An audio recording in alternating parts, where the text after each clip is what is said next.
Sir जी ने कहा था कि जिस तरफ चलती है जवानी उस तरफ चलता है ज़माना।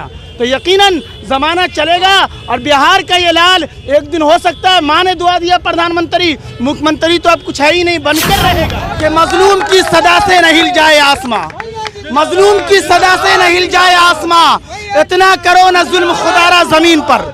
अरे जुल्म फिर जुल्म है, बढ़ता है तो मिट जाता है, खून फिर खून है, टपकेगा तो जम जाएगा। बेटा के लिए भी खड़े रहते हैं, लालू जी के लिए भी खड़े रहते हैं।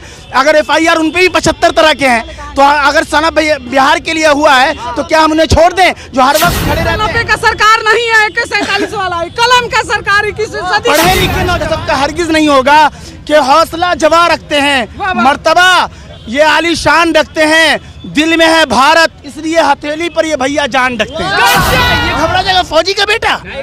अरे मुश्किल राहों में जब आसान सफर लगता है, ये मेरी माँ की दुआ, ये तेरी माँ की दुआओं का असर लगता है। तो एक शेर अलग से कि जहाँ राहे तलब में मुश्किलें हमरा चलती हैं, वहीं से मनीष भैया तेरी कामयाबी की राहें निकलती है। मेरा बिहार का लाल एक दिन पे सीएम भी बनेगा और प्रधानमंत्री भी बनेगा, माँ ने दुआ दी।